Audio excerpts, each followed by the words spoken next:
micrófono es tuyo, la reunión es tuya. Bueno, bienvenidos todos. Ahí está, Gracias por Luis. estar aquí. Hoy vamos a ver un documento que es muy interesante porque además nos damos cuenta que Jesús dijo todo, dijo muchísimo. Son discursos que verdaderamente son muy profundos y con mucho contenido. La dinámica que vamos a seguir el día de hoy va a ser un poco diferente. Esta vez no vamos a hacer ningún corte entre las secciones. Lo que vamos a hacer es que cada uno de ustedes, por favor, tenga a la mano una notita y un lápiz y lo que les resulte relevante, por favor, lo anotan para que después, al final, tengamos como parte de las reflexiones y de la conversación, podamos participar todos. ¿De acuerdo? Les pido de favor sus micrófonos, bueno, ya saben, apagados. Por favor, micrófonos. En este caso, dejamos el micrófono a Rita. Como dije, no va a haber ninguna pregunta y respuesta entre medio. Vamos a procurar acabar todo el documento. Es un documento muy rico. Entonces, empezamos con la oración. Rita tiene la oración. Rita, todo tuyo el micrófono. Ok.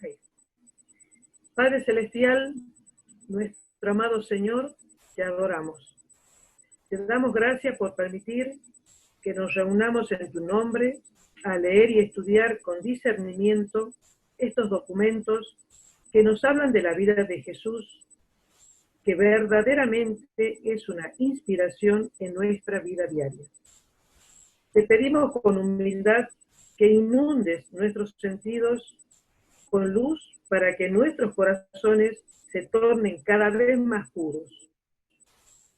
Bendice nuestros pensamientos y nuestra voluntad para poder transmitir a nuestros hermanos que aún no te conocen o te rechazan tu mensaje de amor y esperanza.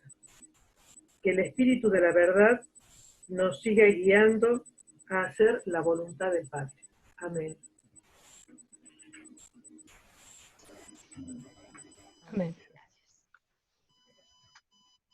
Bueno, Amén. Empezamos. Es el documento 133 de regreso de Roma. Cuando se preparaba para marcharse de Roma, Jesús no se despidió de ninguno de sus amigos. El escriba de Damasco apareció en Roma sin anunciarse y desapareció de la misma manera. Había de transcurrir un año entero antes de que los que lo conocieron y lo amaron perdieran toda esperanza de volver a verlo. Antes del fin del segundo año se fueron formando pequeños grupos de los que lo habían conocido y que se vieron atraídos unos a otros por el interés común en sus enseñanzas y los buenos recuerdos de las horas con él compartidas. Y estos pequeños grupos de estoicos, cínicos y miembros de cultos de misterio continuaron celebrando estas reuniones irregulares e informales hasta el momento en que los primeros predicadores de la religión cristiana hicieron su aparición en Roma. Tantas cosas habían comprado Gonod y Ganid en Alejandría y en Roma que despacharon todas estas pertenencias de antemano por recua a Tarento, mientras que los tres viajeros emprendieron a pie y con tranquilidad el viaje a través de Italia por la Gran Vía Apia. Hay una muestra de la Vía Apia. Se encontraron por el trayecto con toda clase de seres humanos. Vivían sobre la Vía Apia muchos nobles ciudadanos romanos y colonos griegos, pero ya la progenie de un gran número de esclavos inferiores estaba comenzando a hacer su aparición. Cierto día, mientras descansaban a la hora del almuerzo, aproximadamente a mitad del camino de Tarento, Ganid le preguntó a Jesús en forma directa qué opinaba sobre el sistema de castas de la India. Y contestó Jesús: Aunque los seres humanos difieren de muchas maneras unos de otros, ante Dios y en el mundo espiritual, todos los mortales están en igualdad de condiciones. Ante los ojos de Dios solo existen dos grupos de mortales, los que desean hacer su voluntad y los que no lo desean. Al contemplar el universo, un mundo habitado, del mismo modo discierne dos grandes clases, los que conocen a Dios y los que no lo conocen. Los que no pueden conocer a Dios se encuentran entre los animales de un reino dado. La humanidad se puede clasificar con propiedad en muchas clases conforme a diferentes calificaciones desde un punto de vista físico, mental, social, vocacional o moral. Pero cuando estas diferentes clases de mortales comparecen ante el tribunal de Dios, lo hacen en igualdad de condiciones. Dios en verdad no tiene favoritos, aunque no sea posible escapar al reconocimiento de las diversas capacidades y dotes humanas en asuntos intelectuales, sociales y morales.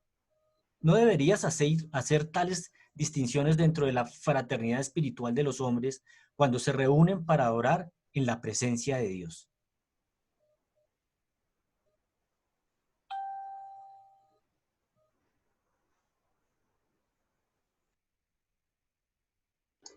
Perdón. 1. La misericordia y la justicia.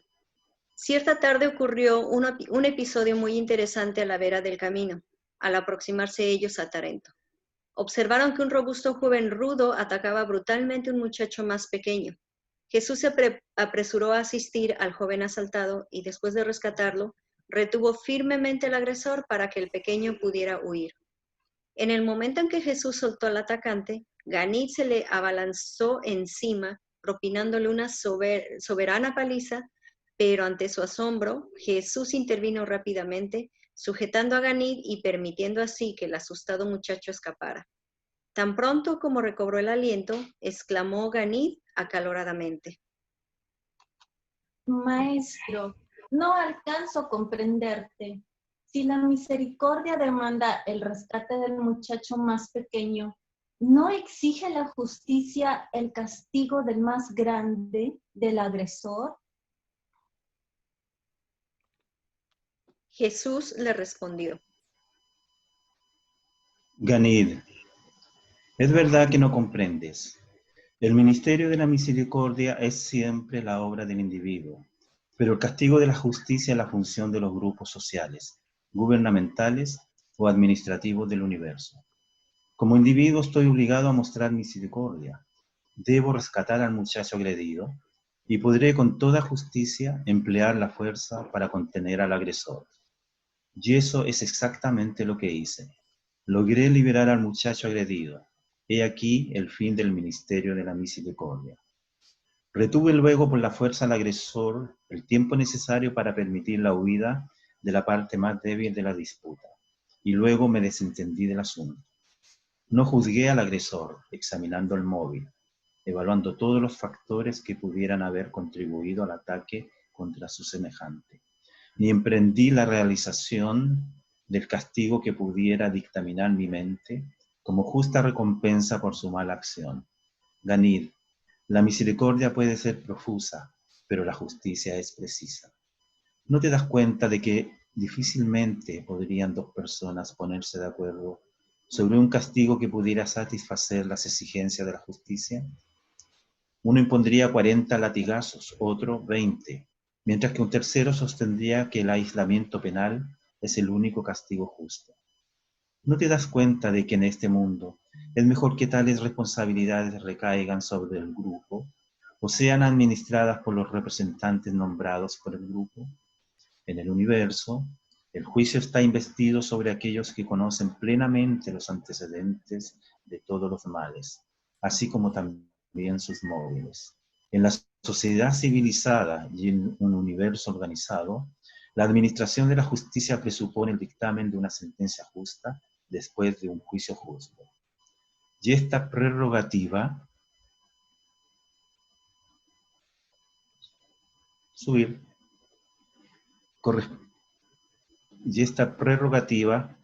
corresponde a los grupos jurídicos de los mundos y a los administradores omnisapientes de los universos más altos de toda la creación.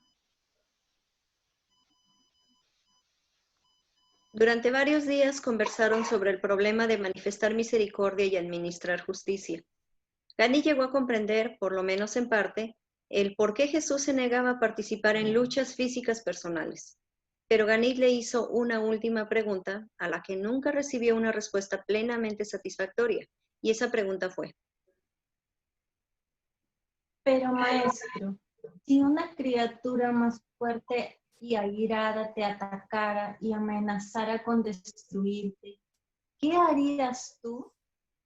¿no harías ningún esfuerzo por defenderte? Aunque Jesús no podía responder completa y satisfactoriamente a la pregunta del muchacho, porque no estaba dispuesto a revelarle que él, Jesús, estaba viviendo en la tierra como ejemplo del amor del Padre del paraíso para todo un universo espectador, pudo decirle cuanto sigue. Ganid, bien comprendo que estos problemas te dejan perplejo y trataré de responder a tu pregunta. Primero, en cualquier ataque que pudiera hacerse contra mi persona, yo determinaría si es el agresor un hijo de Dios, mi hermano en la carne, o no. Y si pensara que esa criatura no posee juicio moral ni razón espiritual, sin titubeo me defendería hasta el límite de mi resistencia, a pesar de las consecuencias para el agresor. Pero no agrediría yo del mismo modo a un semejante hijo de Dios, ni siquiera en defensa propia. Es decir, que no le castigaría de antemano y sin juicio por haberme agredido. Trataría por todos los medios posibles de prevenir el ataque y de disuadirle de que me agrediera. Y trataría de mitigar la intensidad de este ataque si no consiguiera evadirlo. Ganid, tengo confianza absoluta en la protección de mi Padre Celestial. Estoy consagrado a hacer la voluntad de mi Padre que está en el cielo. No creo que pueda acontecerme ningún daño real. No creo que la hora de mi vida pueda en realidad peligrar a manos de mis enemigos. Y de seguro que no hemos de temer violencia alguna por parte de nuestros amigos. Estoy absolutamente convencido de que el universo entero es cordial para conmigo. Insisto en creer esta verdad todopoderosa con la confianza más sincera, pese a todas las apariencias de lo contrario.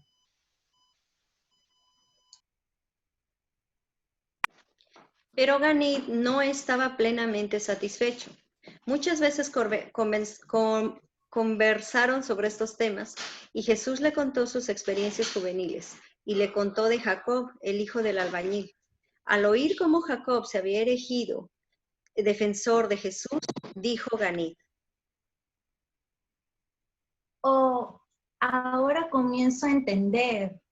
En primer lugar, raramente se le ocurriría a una persona normal atacar a una persona tan bondadosa como tú.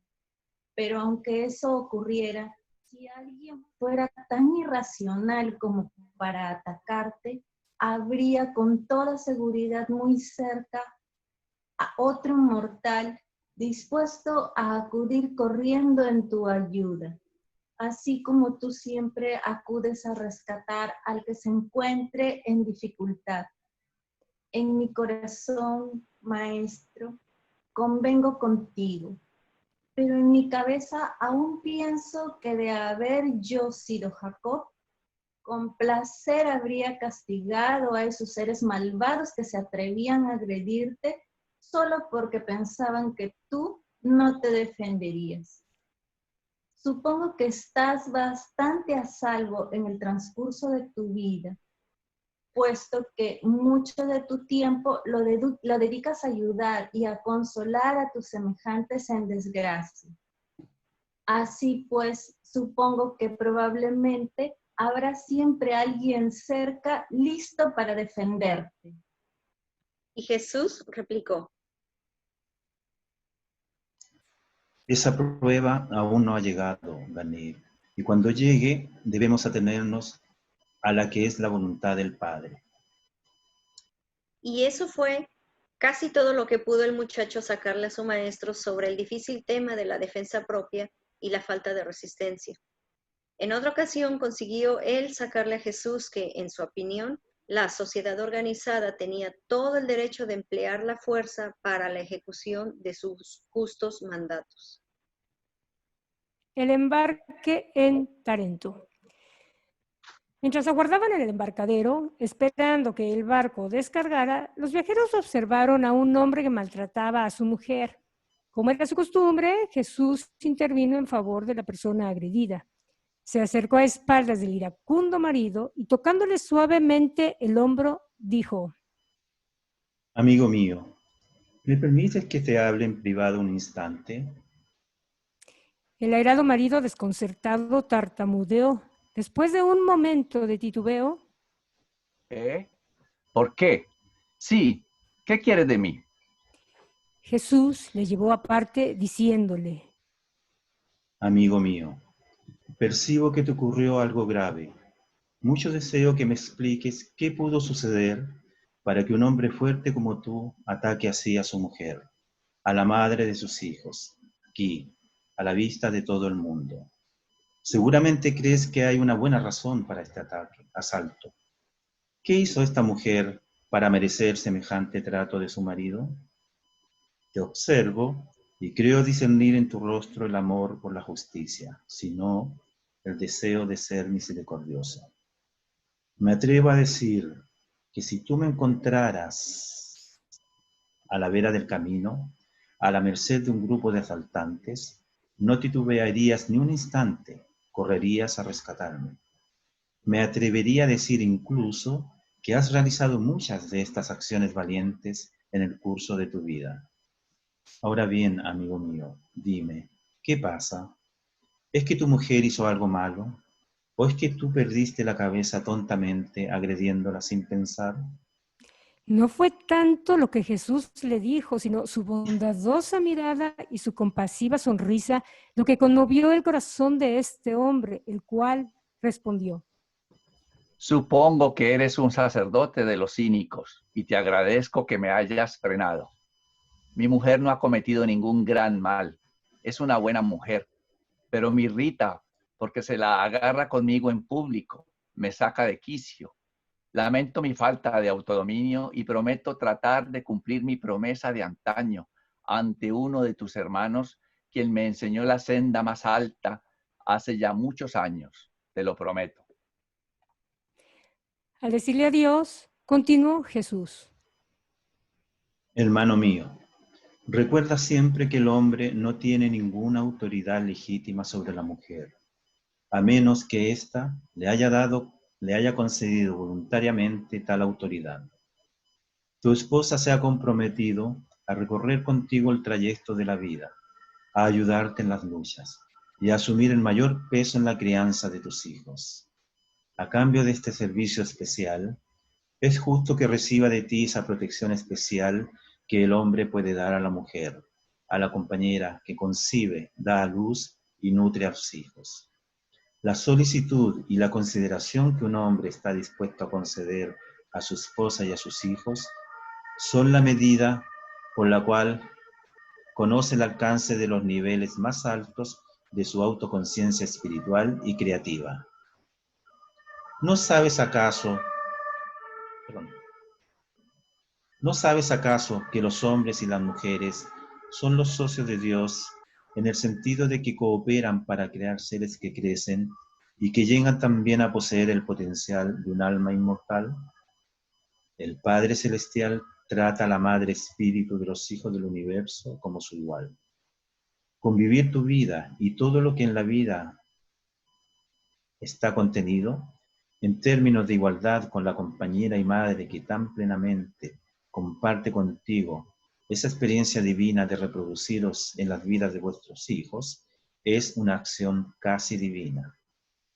Si puedes amar a tus hijos como Dios te ama a ti, amarás y apreciarás a tu esposa como el Padre en el cielo honra y exalta al Espíritu Infinito, la madre de todos los hijos espirituales de un vasto universo. Al subir a bordo, se volvieron para contemplar la escena de la pareja abrazada, en silencio, con lágrimas en los ojos. Habiendo oído la última parte del mensaje de Jesús al hombre, Gounod pasó el día entero discurriéndolo y decidió que reorganizaría su hogar cuando regresara a la India. La travesía a Nicópolis fue agradable pero lenta, porque el viento no era favorable. Los tres pasaron muchas horas reviviendo sus experiencias en Roma y recordando todo lo que les había sucedido desde que se conocieron en Jerusalén. Ganid estaba siendo imbuido en el espíritu del ministerio personal. Se dedicó al despensero del barco, pero al segundo día, al encontrarse cada vez más enredado en problemas religiosos, llamó a Josué en su socorro. Pasaron varios días en Nicópolis, la ciudad que había fundado Augusto unos 50 años antes en conmemoración a la batalla de Actium, llamándola la ciudad de la victoria, pues en este sitio había acampado su ejército antes de la batalla. Se hospedaron en la casa de un tal Jerami, un prosélito griego de la fe judía, a quien habían conocido a bordo del barco. El apóstol Pablo pasó todo el invierno con el hijo de Jerami en la misma casa, en el curso de su tercer viaje misionero. Desde Nicópolis, navegaron en el mismo barco hasta Corinto, la capital de la provincia romana de Acaya. En Corintio. Por el tiempo en que llegaron a Corinto, Ganid se estaba interesando mucho en la religión judía. No fue extraño, pues, que al pasar ellos cierto día frente a la sinagoga y ver a la gente que entraba, Ganid le pidiera a Jesús que lo acompañara y que asistieran a las ceremonias. Ese día escucharon el discurso de un rabino erudito sobre el destino de Israel, y después del oficio religioso conocieron a un tal Crispo, el principal de la sinagoga. Muchas otras veces asistieron a las ceremonias de la sinagoga, pero principalmente volvían a encontrarse con Crispo. Ganid le tomó gran afecto a Crispo, a su mujer y a su familia de 5 hijos. Le deleitaba observar cómo conducía su vida familiar un judío. Mientras Ganid estudiaba la vida de familia, Jesús le enseñaba a Crispo las mejores sendas de la vida religiosa. Jesús tuvo más de 20 sesiones con este judío progresista, y no es sorprendente que años más tarde, al predicar Pablo en esta misma sinagoga, y al rechazar los judíos su mensaje, y al votar ellos que se le prohibiera seguir predicando en la sinagoga, y al ir Pablo donde los gentiles, ese mismo Crispo abrazara, juntamente con toda su familia, la nueva religión, y llegara a ser uno de los pilares de la iglesia cristiana que Pablo posteriormente organizara en Corinto. Durante los 18 meses que Pablo pasó predicando en Corinto, uniéndoseles más tarde Silas y Timoteo, conoció él a muchos otros que habían sido enseñados por el tutor judío del hijo de un mercader indio. En Corinto conocieron a gente de todas las razas que provenían de 3 continentes.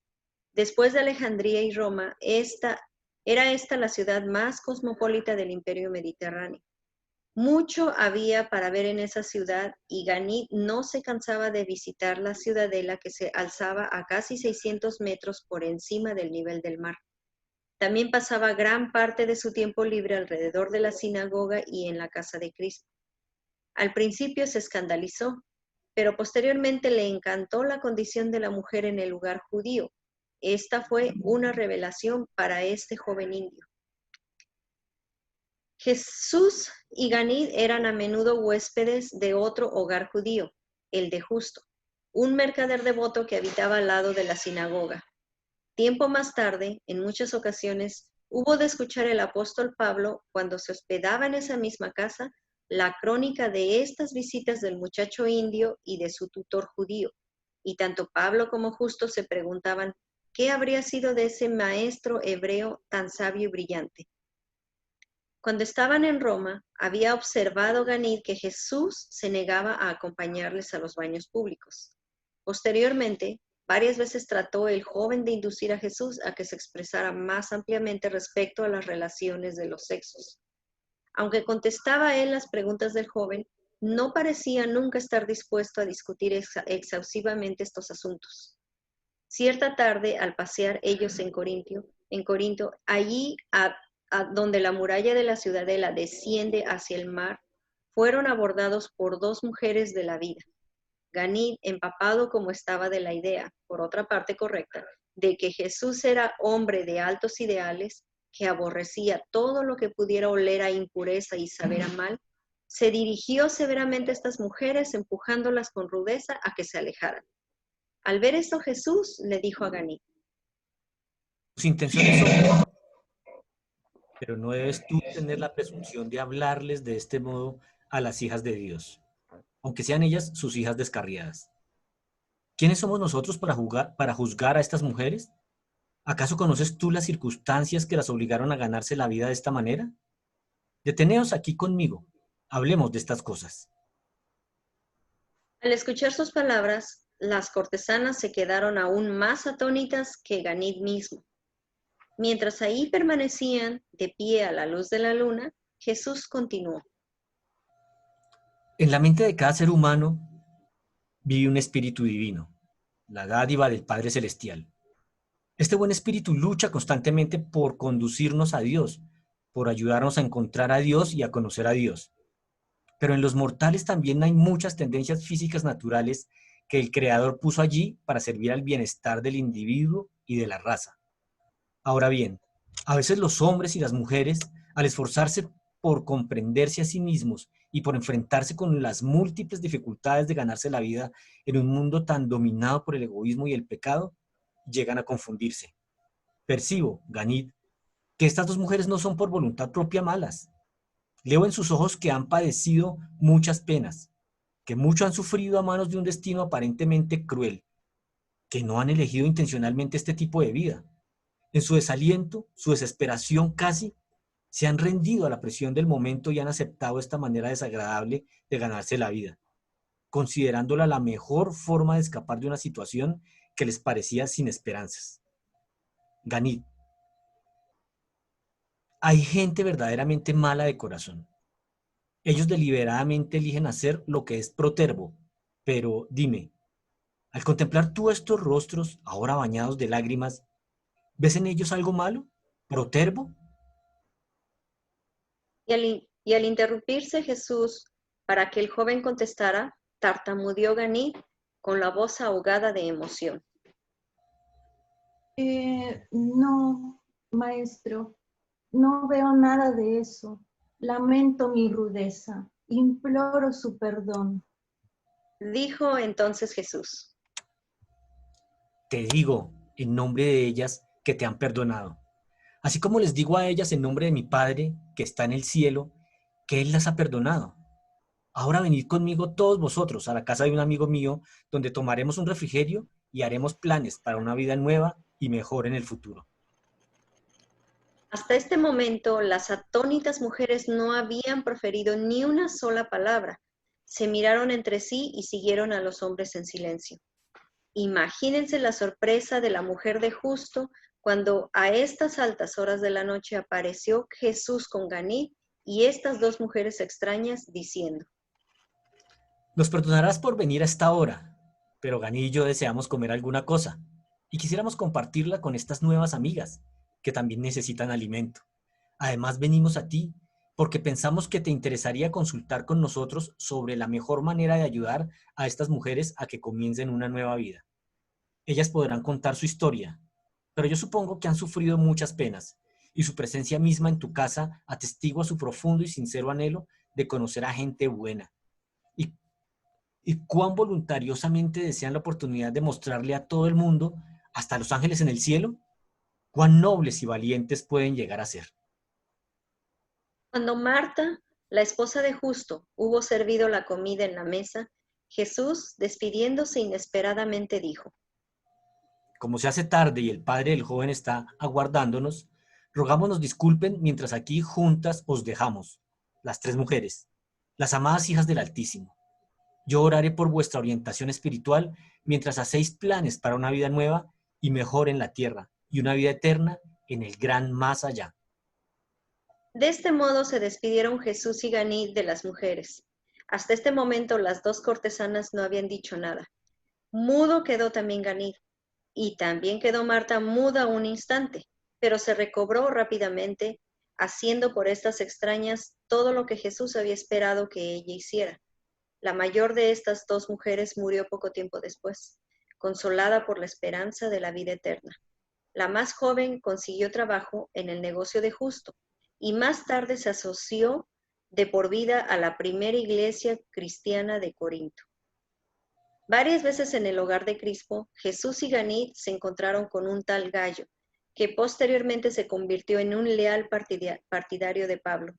Durante esos 2 meses transcurridos en Corinto, ellos sostuvieron conversaciones íntimas con veintenas de valiosos individuos, y como resultado de estos encuentros aparentemente casuales, más de la mitad de estas personas llegaron a ser miembros de la comunidad cristiana subsiguiente.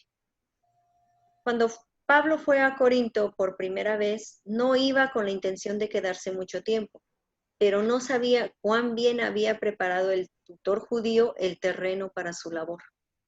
También descubrió que ya se había despertado gran interés por obra de Aquila y Priscila, siendo Aquila uno de los cínicos con los que se había relacionado Jesús cuando estuvo en Roma.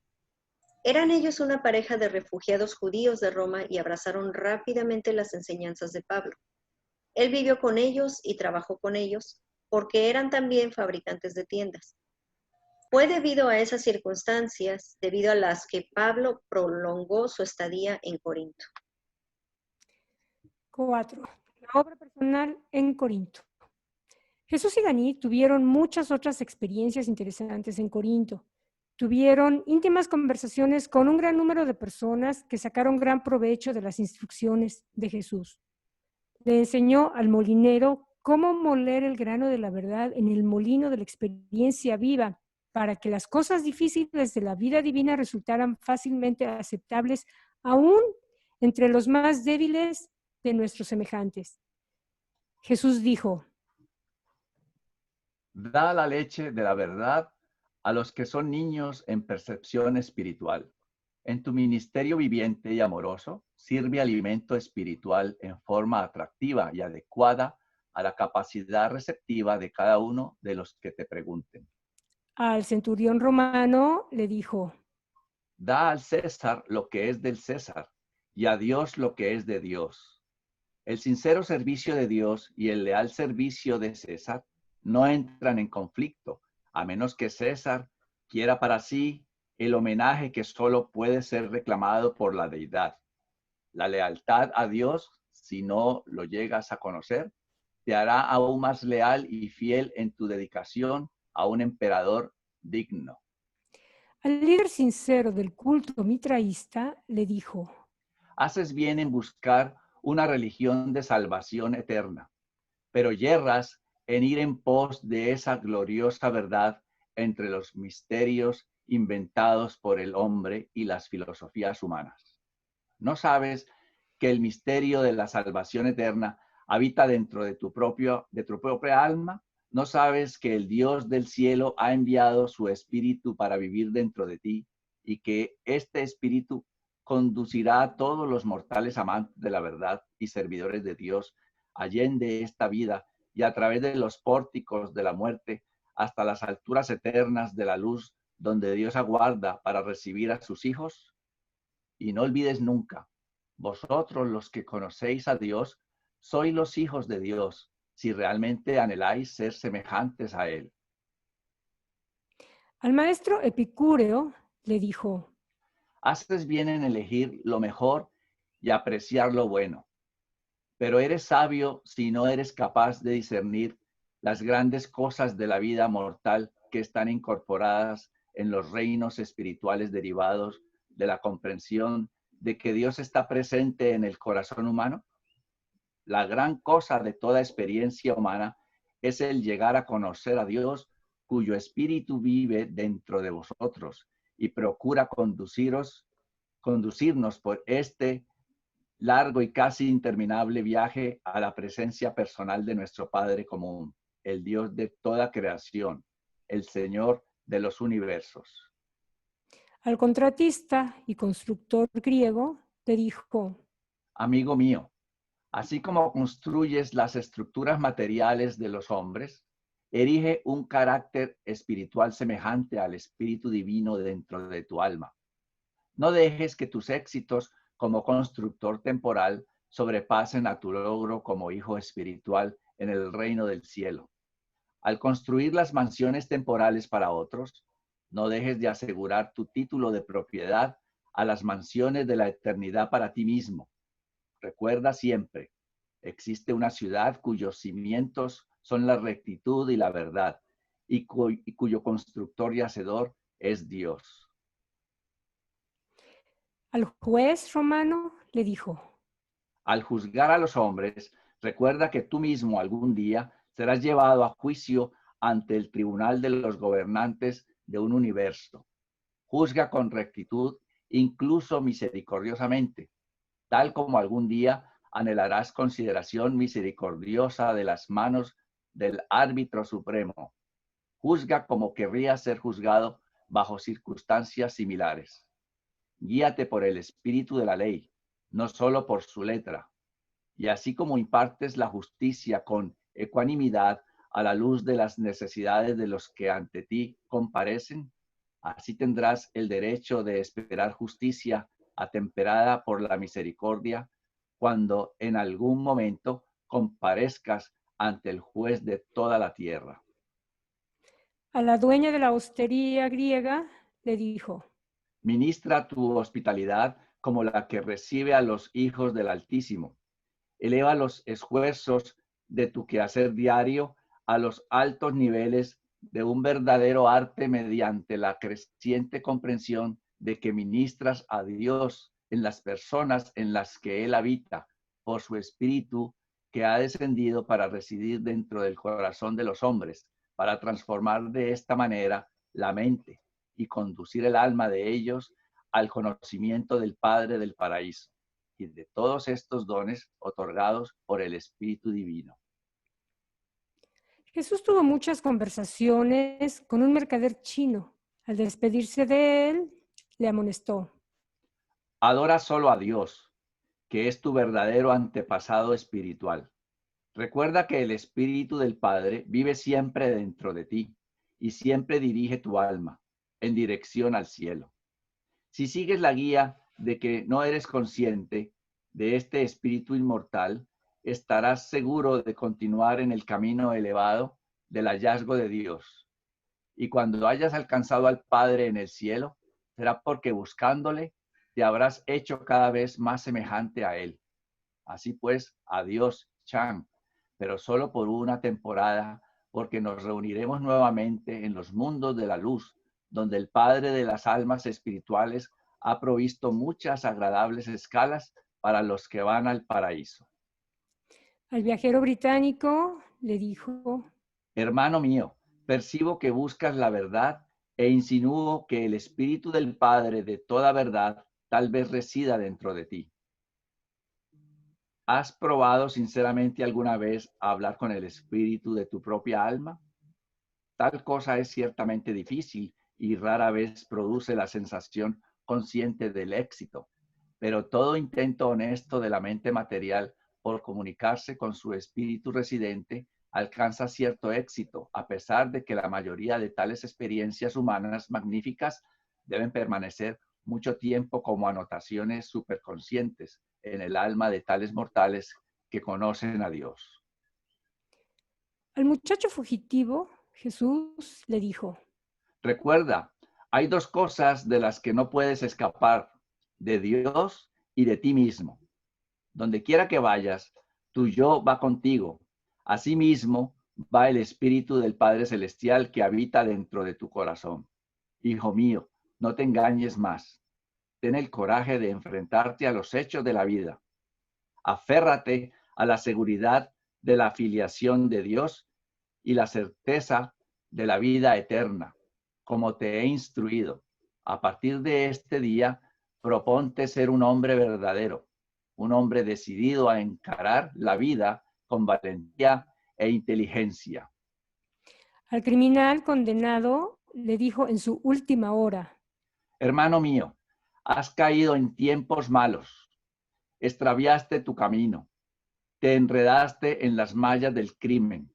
Al hablar contigo, bien sé que no tenías la intención de hacer lo que ahora te cuesta tu vida temporal, pero ciertamente cometiste ese mal y tus semejantes te han encontrado culpable y han decidido que debes morir.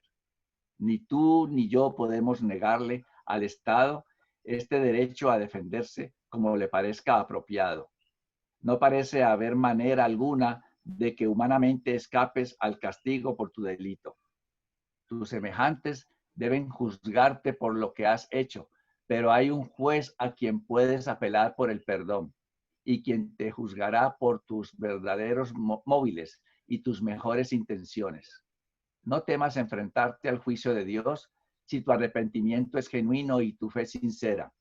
El hecho de que tu error acarrea la pena de muerte impuesta por el hombre no afecta la oportunidad de tu alma para obtener justicia y misericordia ante los tribunales celestiales. Jesús sostuvo muchas conversaciones íntimas con gran número de almas hambrientas, tantas que no es posible incluirlas todas aquí. Los tres viajeros disfrutaron de su estadía en Corinto, con la excepción de Atenas, que era la más famosa como centro educacional. Corinto era la ciudad más importante de Grecia en esta época romana, y su estadía de 2 meses en este próspero centro comercial les ofreció la oportunidad a los tres de adquirir una experiencia valiosísima. Su estadía en esta ciudad fue una de las escalas más interesantes en su camino de regreso a Roma. Gounod tenía muchos intereses en Corinto, pero finalmente completó sus transacciones y se prepararon para embarcarse en dirección a Atenas. Viajaron en un pequeño barco que podía ser transportado por tierra de uno de los puertos de Corinto al otro, a una distancia de 16 kilómetros.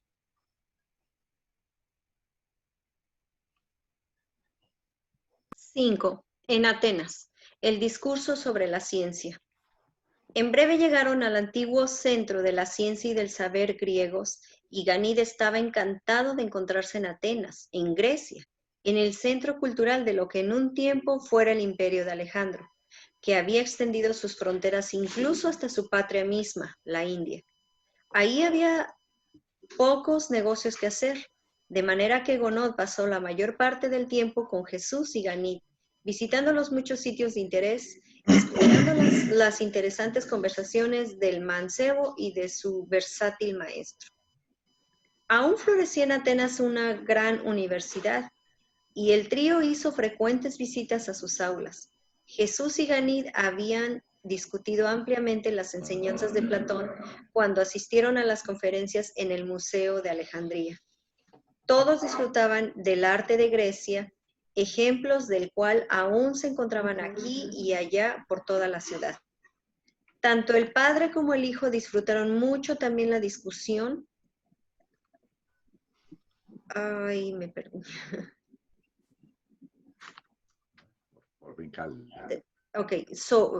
Sobre ciencia, que Jesús tuvo un filósofo griego una noche en la hostería donde se alojaban. Una vez que acabó este pedante su discurso de casi 3 horas, Jesús dijo, traducido en términos de pensamiento moderno: Los científicos podrán algún día llegar a medir la energía, las manifestaciones de la fuerza, de la gravedad, de la luz y la electricidad. Pero estos mismos científicos nunca podrán, científicamente, deciros qué son estos fenómenos del universo. La ciencia se ocupa de las actividades de la energía física. La religión se ocupa de los valores eternos. La verdadera filosofía parte de la sabiduría, que trata de correlacionar estas observaciones cuantitativas y cualitativas. Siempre existe el peligro de que el científico puramente físico pueda llegar a sufrir del placer, del orgullo matemático y el egoísmo estadístico, sin dejar de mencionar la ceguera espiritual. La lógica es válida en el mundo material, y las matemáticas son confiables cuando su aplicación se limita a las cosas físicas, pero ni la una ni la otra han de considerarse completamente confiables o infalibles cuando se aplican a los problemas de la vida. La vida incluye fenómenos que no son totalmente materiales. La aritmética dice que si un hombre puede trasquilar una oveja en 10 minutos, entonces 10 hombres podrían trasquilarla en 1 minuto. Es una verdad matemática, pero es falaz, porque los 10 hombres no podrían hacerlo así. Se tropezarían los unos a los otros, de tal manera que el trabajo demoraría mucho más tiempo. Las matemáticas afirman que si una persona simboliza cierta unidad de valor intelectual y moral, 10 personas simbolizarían 10 veces este valor. Pero al tratar con la personalidad humana, estaría más cerca de la verdad el decir que tal asociación de personalidades es una suma igual al cuadrado del número de personalidades relacionadas con la ecuación, más bien que la simple suma aritmética. Un grupo social de seres humanos que trabajan en armonía coordinada representa una fuerza mucho más grande que la simple suma de sus partes. La cantidad puede identificarse como un hecho, haciéndose así una uniformidad científica. La calidad, estando sujeta a la interpretación de la mente, representa un cálculo aproximado de valores y debe, por tanto, permanecer como una experiencia del individuo. Cuando la ciencia y la religión sean menos dogmáticas y más tolerantes de la crítica, comenzará entonces la filosofía a lograr la unidad en la comprensión inteligente del universo. Hay unidad en el universo cósmico, si solo se pudiera observar su funcionamiento en realidad. El universo real es cordial y acogedor para con todos los hijos del Dios eterno. El verdadero problema es, ¿cómo puede la mente finita del hombre alcanzar una unidad de pensamiento lógica, verdadera y correspondiente? Este estado mental de conocimiento del universo tan solo puede alcanzarse si se concibe la idea de que el hecho cuantitativo y el valor cualitativo tienen una causa común en el Padre del Paraíso.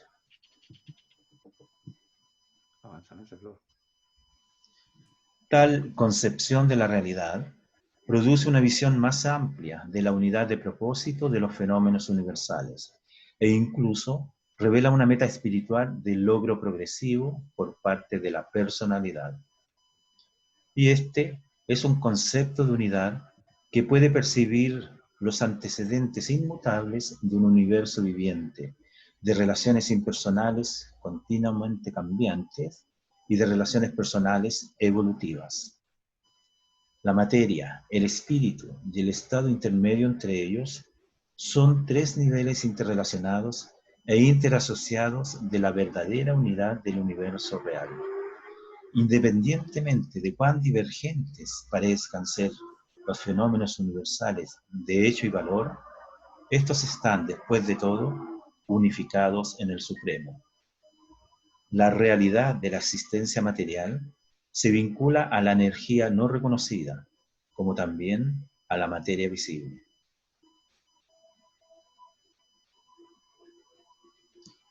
Cuando las energías del universo se hacen tan lentas que adquieren el grado requerido de movimiento, entonces, bajo condiciones favorables, estas mismas energías se convierten en masa.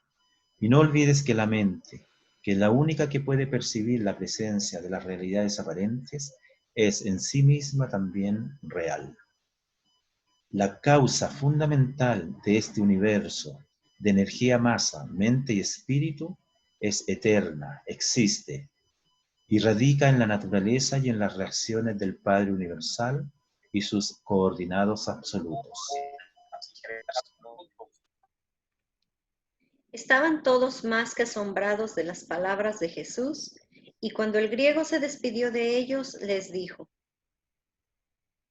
Al fin mis ojos han visto un judío que piensa en algo más que en la superioridad racial y que sabe hablar de algo más que de religión.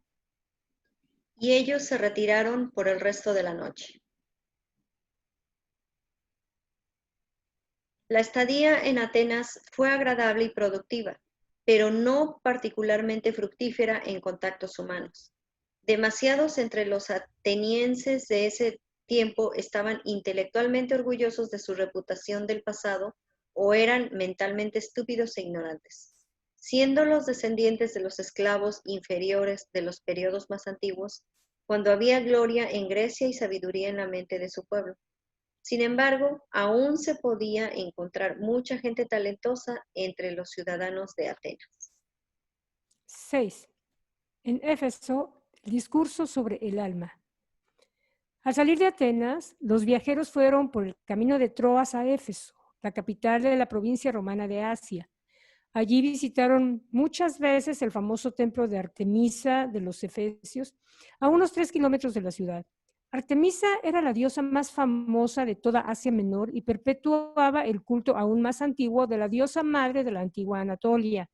Se decía que el grosero ídolo que se exhibía en el enorme templo dedicado a su culto había caído del cielo.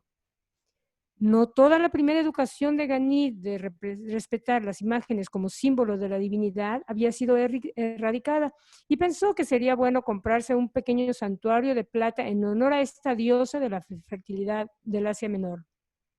Esa noche, mucho conversaron sobre la adoración de las cosas hechas por manos humanas.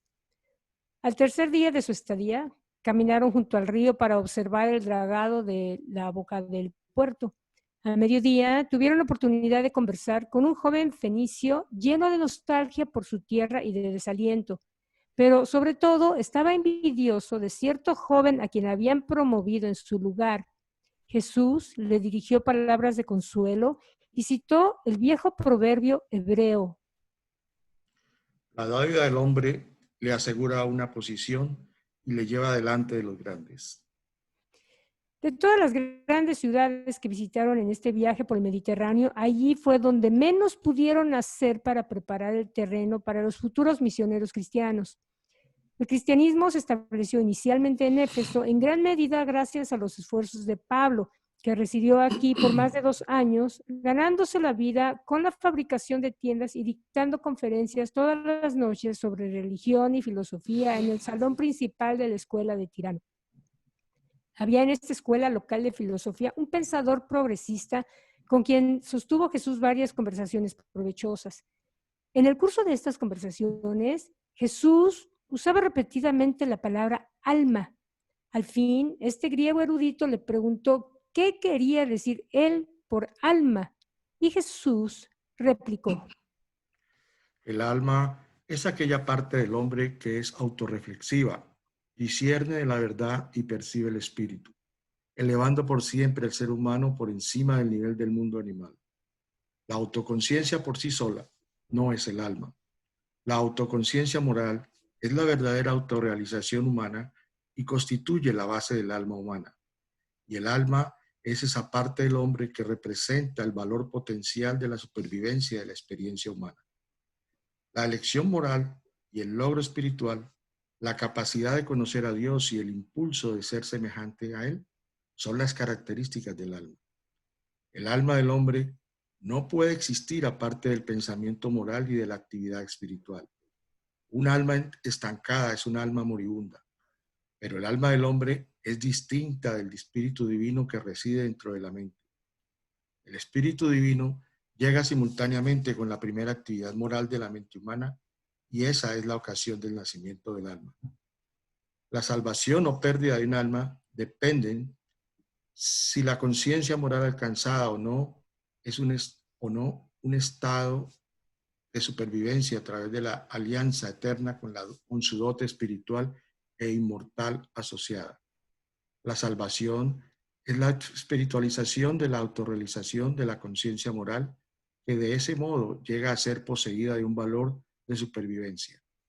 Todos los conflictos del alma consisten en la falta de armonía entre la autoconciencia moral o espiritual y la autoconciencia puramente intelectual. El alma humana, madura, ennoblecida y espiritualizada, se acerca al estado celestial porque llega casi a ser una entidad intermedia entre lo material y lo espiritual, y el yo material y el espíritu divino. Es difícil describir y aún más difícil demostrar el alma evolutiva de un ser humano, porque no puede ser descubierta ni por los métodos de investigación material ni por pruebas espirituales. La ciencia material no puede demostrar la existencia del alma, ni tampoco puede demostrarla una prueba puramente espiritual. Aunque tanto la ciencia material como las normas espirituales no puedan demostrar la existencia del alma humana, todo mortal moralmente consciente conoce la existencia de su alma como una verdadera y real experiencia personal. La estadía en Chipre, el discurso sobre la mente. Poco después los viajeros se hicieron a la vela hacia Chipre, haciendo escalas en Rodas. Mucho disfrutaron ellos de la prolongada travesía marítima y llegaron a la isla de destino descansados de cuerpo y refrescados de espíritu. Habían decidido disfrutar de un periodo de verdadero descanso y esparcimiento durante la estadía en Chipre. Al llegar a su fin la gira por el Mediterráneo, desembarcaron en Pafos y enseguida comenzaron a reunir las provisiones para su estadía de varias semanas en las montañas cercanas. Al tercer día, después de su llegada, emprendieron el camino hacia los montes con su recua bien cargada.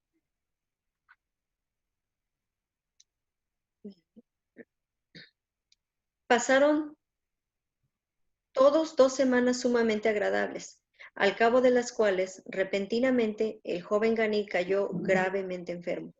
Por 2 semanas padeció de una fiebre violenta que a menudo lo hacía caer en el delirio.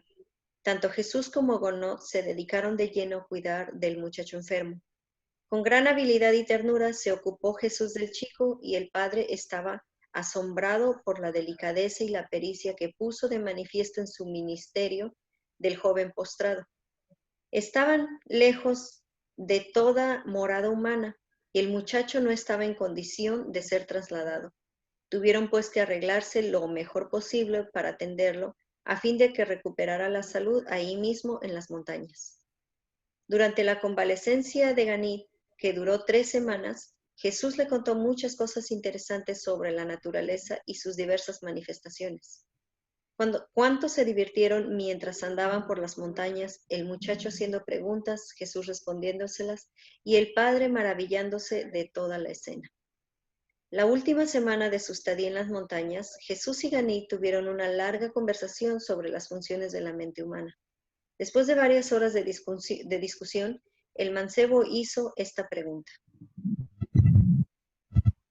Pero maestro, ¿qué quieres decir al que el hombre experimenta una forma superior de conciencia de sí mismo que de la de los animales más evolucionados? Y expresado en lenguaje moderno, así respondió Jesús.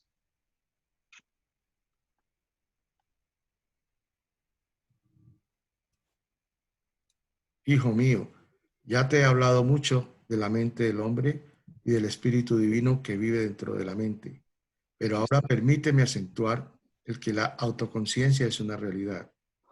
Cuando un animal desarrolla una conciencia de sí mismo, se convierte en un hombre primitivo. Esta evolución deriva de una coordinación de funciones entre la energía impersonal y la mente capaz de concebir el espíritu. Y ese es el fenómeno que él justifica el otorgamiento de un punto focal absoluto para la personalidad humana, el espíritu del Padre Celestial. Las ideas no son tan solo un registro de las sensaciones. Las ideas son sensaciones más las interpretaciones reflexivas del yo personal. Y el yo es más que la suma de las sensaciones. Comienza a haber un acercamiento a la unidad en un yo evolutivo, y esa unidad se deriva de la presencia residente de una parte de la unidad absoluta que activa espiritualmente a esa mente autoconsciente de origen animal. Los animales no podrían poseer una autoconciencia temporal. Los animales poseen una coordinación fisiológica de la asociación del reconocimiento de las sensaciones y las memorias de estas. Pero ningún animal experimenta aquel reconocimiento de las sensaciones que discierne su significado ni muestra aquella asociación de estas experiencias físicas combinadas que ve su propósito, tal como se manifiesta en las conclusiones de las interpretaciones humanas inteligentes y reflexivas. Y este hecho de una existencia autoconsciente, asociado con la realidad de su consecuente experiencia espiritual, constituye al hombre como un hijo potencial del universo y prefigura su alcance final de la suprema unidad del universo. Pero el yo humano no es meramente la suma de estados de conciencia sucesivos. No habría, sin el funcionamiento eficaz de un clasificador y asociador de la conciencia, unidad suficiente para justificar la designación de un yo. Tal mente no unificada difícilmente podría alcanzar los niveles de conciencia que pertenecen al estado humano. Si las asociaciones mentales en la conciencia fueran simplemente un accidente, exhibiría la mente de todos los mortales las asociaciones incontroladas y al azar de ciertas fases de locura mental. Una mente humana construida tan solo sobre la base de la conciencia de las sensaciones físicas no podría alcanzar nunca los niveles espirituales. Este tipo de mente material carecería totalmente de valores morales y del sentido de orientación dominado por el espíritu, que es tan esencial para lograr una unidad armoniosa de la personalidad en el tiempo, y que es inseparable de la supervivencia de la personalidad en la eternidad. La mente humana comienza desde muy temprano a manifestar cualidades que son supermateriales. El intelecto humano, verdaderamente reflexivo, no está completamente sujeto a las limitaciones del tiempo.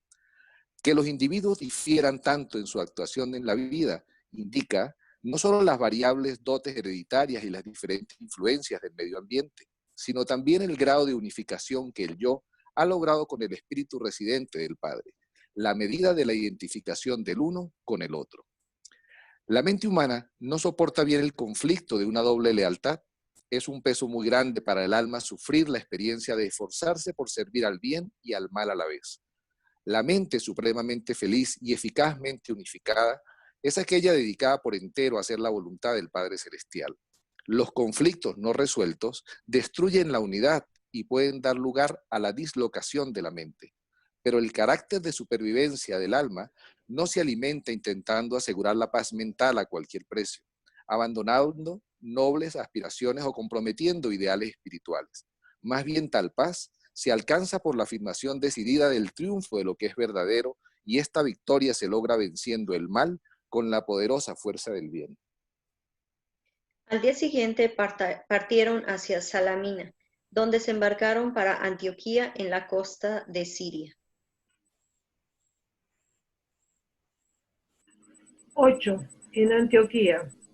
Antioquía era la capital de la provincia romana de Siria, y acá tenía su residencia el gobernador imperial. Antioquía contaba con 500.000 de habitantes. Era la tercera ciudad del imperio en tamaño y la primera en protervidad e inmoralidad flagrante. Gonot tenía que llevar a cabo muchas transacciones de negocios, de manera que Jesús y Ganit estaban más bien librados a su antojo. Visitaron todo lo que había que ver en esta ciudad políglota, excepto el bosque de Dafne. Gonot y Ganit sí visitaron este conocido templo de la vergüenza, pero Jesús se negó a acompañarles. Estas escenas podían no resultar tan chocantes para los indios, pero eran repelentes a los ojos de un idealista hebreo. Jesús se iba poniendo cada vez más serio y reflexivo a medida que se acercaban a Palestina y al fin de su viaje. Habló con pocas personas en Antioquía. Rara vez deambulaba por la ciudad. Después de mucho preguntarle por qué manifestaba su maestro tan poco interés en Antioquía, Ganit finalmente indujo a Jesús a decir: Esta ciudad no está tan lejos de Palestina. Quizá regrese aquí alguna vez. Ganit tuvo una experiencia muy interesante en Antioquía. Este joven había demostrado ser un discípulo apto y ya había comenzado a hacer uso práctico de algunas de las enseñanzas de Jesús. Había cierto indio relacionado con los negocios de su padre en Antioquía que se había vuelto tan desagradable y malhumorado que estaban considerando despedirlo.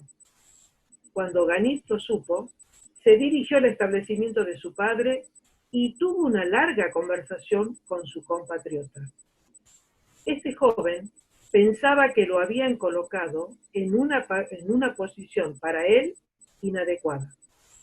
Ganit le habló del Padre Celestial y de muchas maneras amplió su punto de vista sobre la religión. Pero de todo lo que Ganit le dijo, la cita de un proverbio hebreo fue lo que mejor efecto le hizo. Y esa perla de sabiduría fue: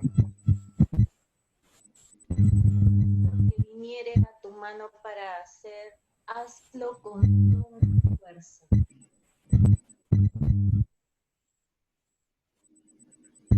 Después de preparar su equipaje para la caravana de camellos, descendieron a Sidón y de allí a Damasco. Y a los 3 días se aprontaron para el largo trayecto a través del desierto. 9. En Mesopotamia. El viaje en caravana a través del desierto no fue una experiencia nueva para esos hombres tan viajados. Al observar Ganit cómo ayudó su maestro a cargar a sus 20 camellos, y al observar que se ofreció voluntariamente a conducir el camello de ellos, exclamó: Maestro, ¿hay algo que no sepas hacer? Jesús solamente sonrió diciendo: El maestro indudablemente siempre tiene mérito a los ojos de un discípulo diligente. Así pues, se encaminaron a la antigua ciudad de Ur. Jesús estaba muy interesado en la historia antigua de Ur, el lugar de nacimiento de Abraham, y estaba igualmente fascinado con las ruinas y tradiciones de Susa, tanto que Gonot y Ganit prolongaron por 3 semanas su estadía en estas regiones, a fin de darle más tiempo a Jesús para que llevara a cabo sus investigaciones y también encontrar una mejor oportunidad para persuadirle de que fuese a la India con ellos. Fue en Ur donde Ganit sostuvo una larga conversación con Jesús respecto a la diferencia entre el conocimiento, la sabiduría y la verdad. Y mucho le gustó el dicho del sabio hebreo: Sabiduría ante todo, adquiere sabiduría. En tu búsqueda del conocimiento, obtén comprensión. Exalta la sabiduría y ella te hará progresar. Te traerá honores si tan solo la exaltas a ella. Finalmente llegó el día de la separación. Todos ellos se condujeron con entereza, especialmente el joven, pero fue una dura prueba. Había lágrimas en sus ojos, pero valor en su corazón. Al decirle adiós a su maestro, Ganit le dijo: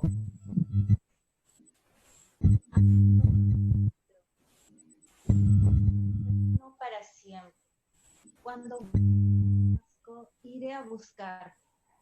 Te amo, porque creo que el Padre de los cielos debe parecer a mí, que eres muy semejante a él.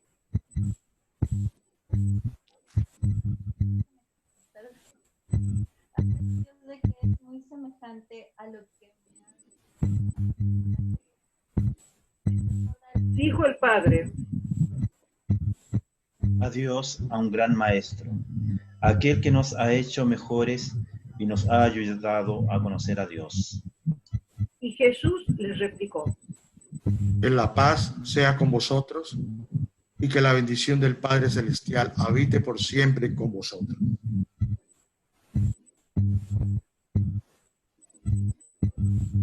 Y Jesús se quedó en la costa contemplando la pequeña barca que les iba llevando al barco anclado fuera de la rama. Así se despidió el maestro de sus amigos de la India en Charak, para no volver a verlos en este mundo. Ni ellos supieron jamás en este mundo que el hombre que posteriormente apareció como Jesús de Nazaret era este mismo amigo de quien ellos se acababan de despedir, Josué, su maestro. En la India, Ganit creció y se volvió un hombre influyente, un digno sucesor de su eminente padre, y divulgó muchas de las nobles verdades que había aprendido de Jesús, su amado maestro. Más tarde, en el curso de su vida, supo del extraño maestro de Palestina que terminó su carrera en una cruz, aunque reconoció la similitud entre el Evangelio de este Hijo del Hombre y las enseñanzas de su mentor judío, no se le ocurrió jamás pensar que esos dos hombres fuesen en realidad la misma persona. Así terminó ese documento de la vida del Hijo del Hombre, que bien podría llamarse la misión de Josué el Maestro. Ok, muchas gracias a todos los que colaboraron con este documento. Sin duda muy interesante, porque todo lo que habla Jesús tiene una gran profundidad. Si se dan cuenta, dijo mucho, dijo todo, dijo bastante. Que ahora, bueno, pues nos estamos enterando por la revelación, por la quinta revelación. Imagínense qué hubiera pasado si se hubieran registrado estas palabras en ese tiempo y hubieran trascendido de esa misma manera, sin modificaciones. Creo que hoy nuestro mundo estaría bajo otro contexto. Pero bueno, vamos a pasar ahora a Luis Fontecha, nos va a compartir algunas reflexiones y aquí vamos a poder conversar todos. Tenemos tiempo, asumo. Jaime, vamos bien con el tiempo. Estamos sobrados. Exacto. Y aquí podemos todos compartir opiniones. O sea, hay mucho por discutir, hay mucho por conversar, hay mucho por aprender de lo que dijo Jesús, discernir lo que dijo Jesús. Entonces, aquí los invitamos. Luis va a compartir una serie de detalles que consideraron, todos los que colaboraron aquí, eran lo más relevante del documento. Entonces, los invito a que participen, a que compartan sus opiniones. Es tiempo de conversación. El micrófono es de ustedes.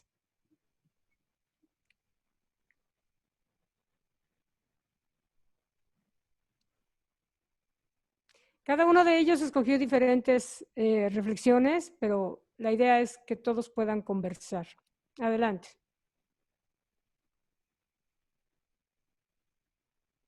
Creo que se te fue, Luis. Si lo abres antes y lo compartes ya abierto, te funciona mejor.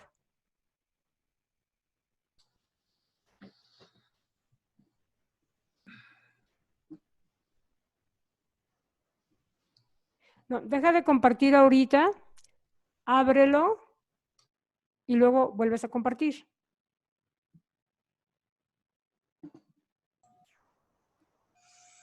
¿Preguntas? ¿Quién tiene comentarios?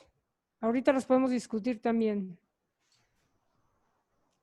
Como dice Jaime, no todos al mismo tiempo. Me pareció muy dinámica la presentación. Los felicito a todos, Florcilla, a ti y a cada uno de los que participaron. Le da mucha relevancia al mensaje. Creo que es una forma de resaltar no solo las enseñanzas de Jesús, sino las de los distintos personajes. Entonces, creo que fue mucho más fácil de discernir, de entender el mensaje, que a veces es complejo cuando lo lee uno en contexto, con una sola voz, con una sola personalización. Así se me hizo muy interesante, los felicito. Gracias, Jaime. A ellos, porque en realidad la magia la hicieron todos los que colaboraron en este documento. Bueno, entonces lo que nosotros quisimos hacer justamente para no romper el hilo de la lectura, pues dejar para el final como la sección de preguntas y respuestas, y también quisimos montar como unas fichas de los documentos que leímos con unas frases que salían de la lectura, que las llamamos pues para reflexionar. Por ejemplo, aquí en el caso que estamos viendo, cuando Ganida empuja a dos mujeres de la vida, ¿qué es lo que Jesús dice? ¿Quiénes somos nosotros para juzgar a estas mujeres? En la mente de cada ser humano vive un espíritu divino, la dádiva del Padre Celestial. Este buen espíritu lucha constantemente por conducirnos a Dios. Yo oraré por vuestra orientación espiritual mientras hacéis planes para una vida nueva y mejor en la tierra y una vida eterna en el gran más allá.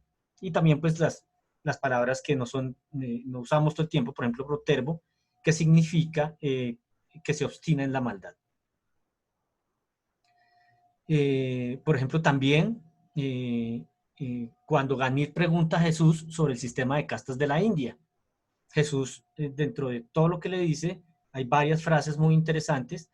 Por ejemplo, ante Dios y en el mundo espiritual, todos los mortales están en igualdad de condiciones. Son frases que, como nos damos cuenta, pues son relevantes, muy relevantes hoy en día, no eran frases solo para esa época. Dice también, ante los ojos de Dios solo existen dos grupos de mortales, los que desean hacer su voluntad y los que no lo desean, los que conocen a Dios y los que no lo conocen. Y en el mismo capítulo dice también, pero cuando estas diferentes clases de mortales comparecen ante el tribunal de Dios, lo hacen en igualdad de condiciones. Otra vez nos lleva como a decirnos que independientemente de todas las políticas, de todos los protocolos, de todas las leyes, de todo lo que nosotros querramos montar en el mundo, todos vamos a llegar en igualdad de condiciones. También dice, no deberías hacer tales distinciones dentro de la fraternidad espiritual de los hombres cuando se reúnen para adorar en la presencia de Dios.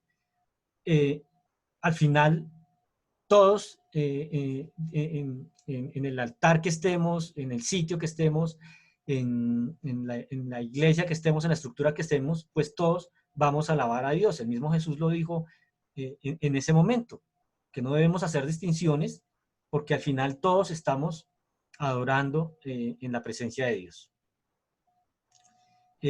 Miguel, si quieres leer aquí un poco sobre los temas del discurso sobre la ciencia en Atenas. Sí, perfecto. Destacamos acá los puntos principales del mensaje que entregó Jesús en esa sección. Obviamente lo que dijo Flor, acá Jesús simplemente nos entrega 2 o 3 o 4 documentos completos del libro de Urantia, pero resumido en una sección. Por ejemplo, el tema de la ciencia y posteriormente el tema de la mente y del alma.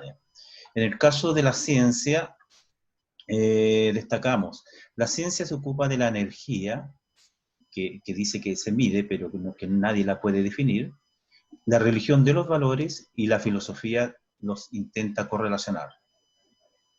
Los científicos físicos a menudo están afligidos de orgullo matemático, egoísmo y ceguera espiritual, ¿no es cierto? Y eso los ciega, le impide avanzar en el conocimiento del Padre, ¿ya? La matemática y la lógica son válidas en el mundo material, pero no son totalmente fiables cuando se aplican a los problemas de la vida, ¿no es cierto? La vida tiene aspectos que van más allá de lo meramente material, físico y matemático, aspectos de la personalidad y aspectos del discernimiento espiritual. La cantidad se puede identificar como hecho, los hechos del universo, ¿no? Yo puedo medir, ¿no es cierto?, cuánto demora la Tierra en dar una vuelta al Sol, son 365 días, y ese es un hecho establecido, digamos, medible, ¿ya? Pero la calidad se estima como valor, como experiencia del individuo. Eso ya es una experiencia propia, personal, ¿no? Tenemos también, si la ciencia y la religión fueran menos dogmáticas, la filosofía podría unificarlas mejor, ¿cierto?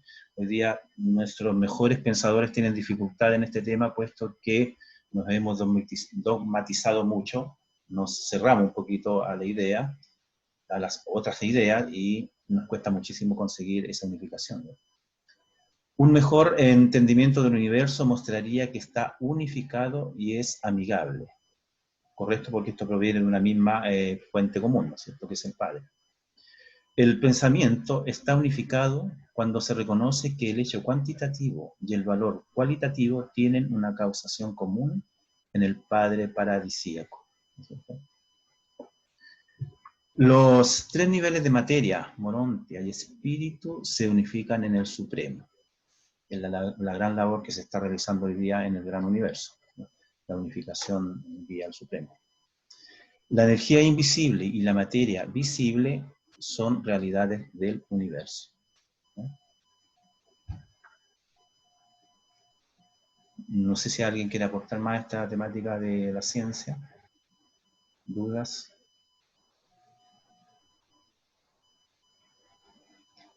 En el tema mente, quizás Pablo nos pueda aportar algo. Pablo, ¿estás por ahí? Sí, por aquí estoy. Pero pudiéramos resaltar, por ejemplo, nos hablaron aquí de la diferencia de la mente animal y la mente humana. Pudiéramos entonces hacer notar que un animal, voy a poner un ejemplo para que sea más didáctico. Imaginémonos que un asesino agarra y entrena a un perro para matar personas, ¿ok? El perro simplemente recibe el entrenamiento pero él no puede derivar el significado de lo que está ocurriendo, ni puede a ese hecho de lo que está haciendo para lo que lo entrenaron diferenciar el valor, para nada, porque no tiene la capacidad de reflexionar sobre lo que está haciendo, no puede entender el propósito de lo que está haciendo ni qué significa lo que está haciendo, responde a un entrenamiento, aunque no es autómata, por supuesto, pero responde al entrenamiento sin o dejando de lado lo que puede significar su acción y no puede atribuirle un valor verdadero al acto que está haciendo con respecto a la parte moral y ética. Ahí podemos notar, por ejemplo, cómo entonces el animal es funcional, pero aparte de la significación del hecho y del valor del hecho. Por ejemplo, eso pudiéramos reflexionarlo allí, en el caso de la diferenciación de la mente y del animal y del humano. También pudiéramos ver en esa parte de la mente con relación.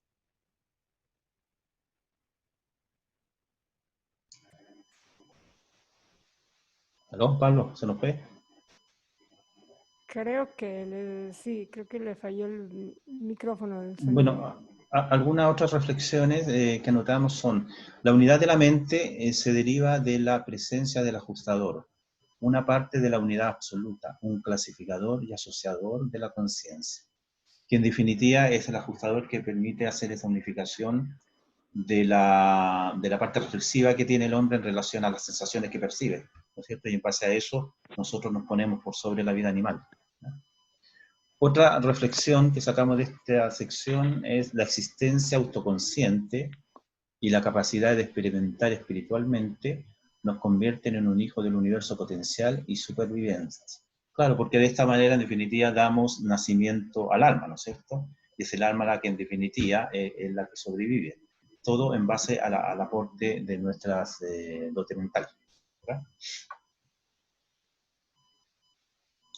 ¿Consultas, dudas, opiniones, comentarios? No, solo quisiera aumentar, Miguel, que Jesús claramente dijo cuándo surge el alma, cuándo es el nacimiento del alma. Habló de la primera decisión moral cuando llega el ajustador del pensamiento y que ahí es el nacimiento del alma.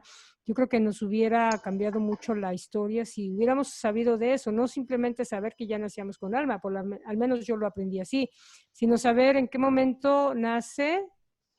Eso creo yo que crea una gran diferencia a partir de ahí, y bueno, todo lo que se deriva del enterarnos de ese detalle, ¿no? Yo tengo una pregunta que me asalta como una confusión. En los documentos iniciales del libro habla mucho sobre el tema de la moral. Y aquí habla de los valores morales, perdón. Cuando yo hablo de moral, digamos, si me voy como al significado actual de la moral, es como la construcción de las leyes o de las normas que son aceptadas en una comunidad específica.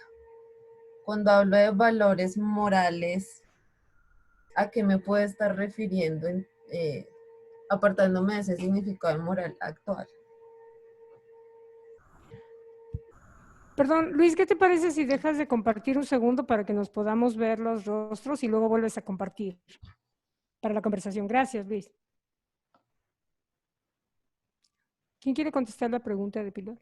A ver, yo creo que la semana pasada, precisamente, Javier dio un ejemplo del por qué había cosas que estaban por encima de las normas morales, porque las normas morales, como bien la nota Pilar, son dictadas por una época y por unas circunstancias y por unas comunidades específicas, ¿sí? Hoy en día, las normas morales de un sector de la población, Javier nos hablaba de lo que significaba, por ejemplo, para los judíos de esa época, era la moral. Para los musulmanes, sí, que viven con toda su vestimenta y todo, a ir a ver una vieja hoy que está en la playa, ¿sí?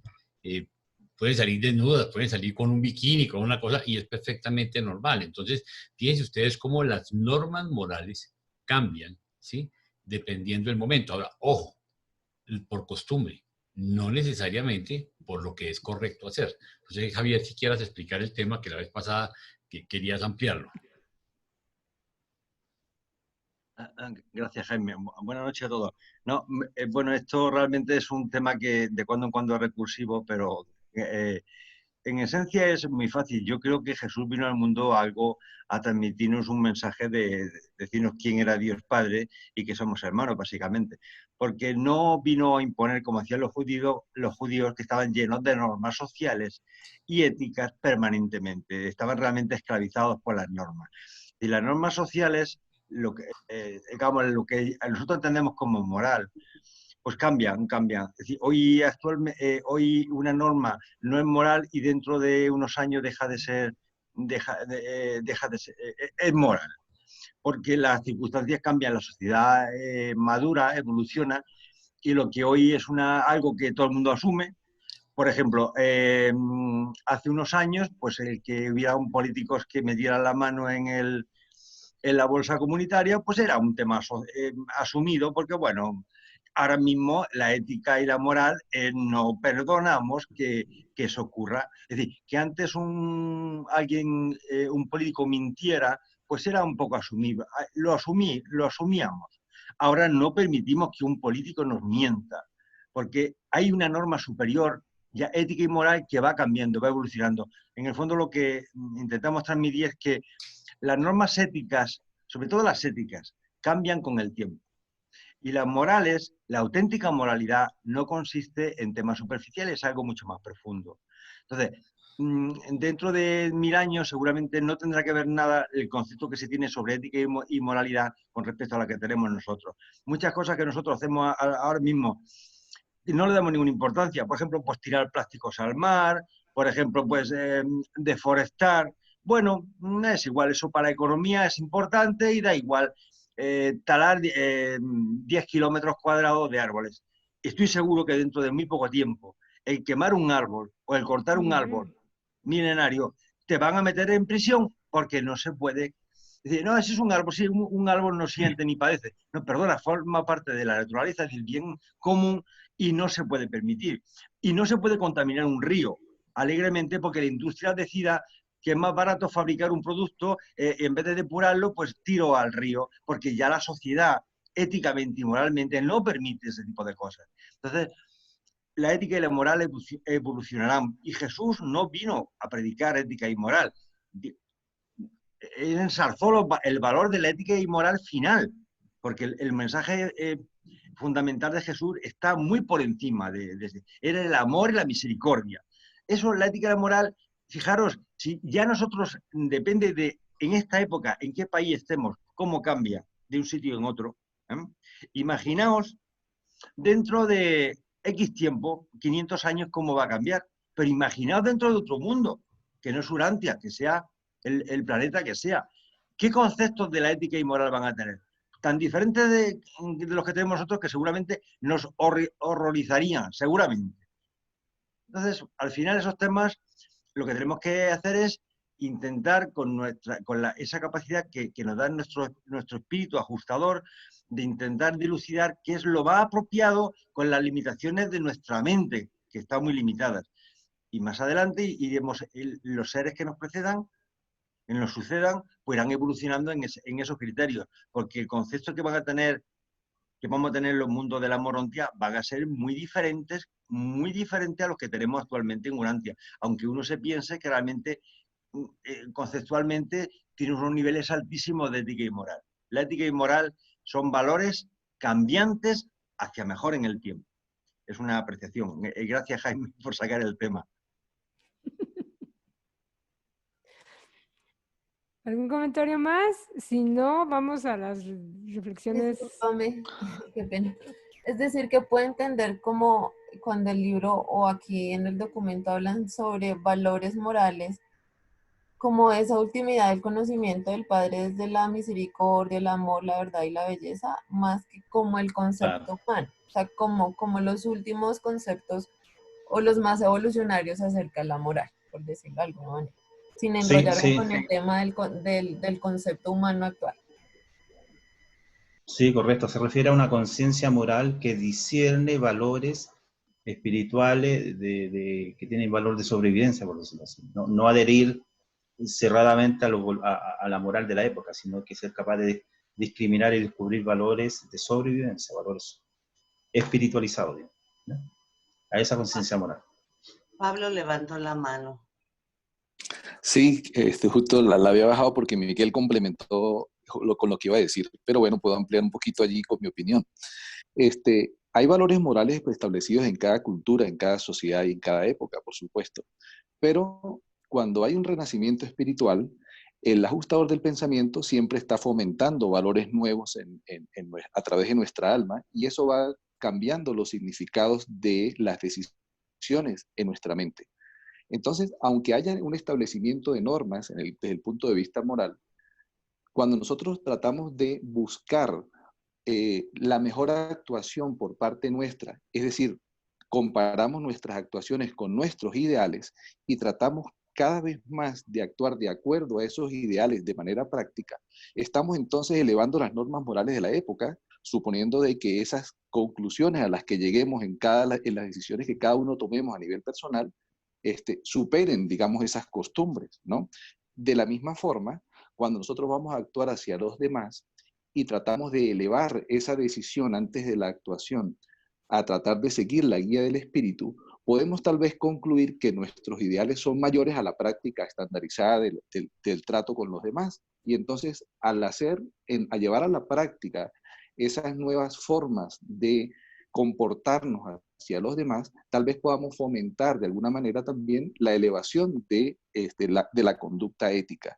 Entonces, como lo acaba de decir Miguel complementándolo, en esa búsqueda de valores aumentan nuestros significados en nuestra mente, y entonces nuestras actuaciones desde el punto de vista moral y ético pueden estar incluso o tratar de tender hacia el alta, a pesar de las costumbres establecidas en una sociedad, en una época o en una civilización. Muchas gracias, Pablo. ¿Te quedó mejor, más clara la inquietud, Pilar? Sí, señora, muchas gracias a todos. Gracias a ti por preguntar. ¿Alguien más quiere aportar algo? A mí me gustaría aportar una cosita más, Sí, claro. si me lo permites. Fijaros que está hablando un poco, yo estoy particularmente sensible al tema de la ciencia, ¿no? Y efectivamente actualmente hay una dicotomía entre la ciencia y la religión. Es una dicotomía que no debiera existir. Es verdad que la ciencia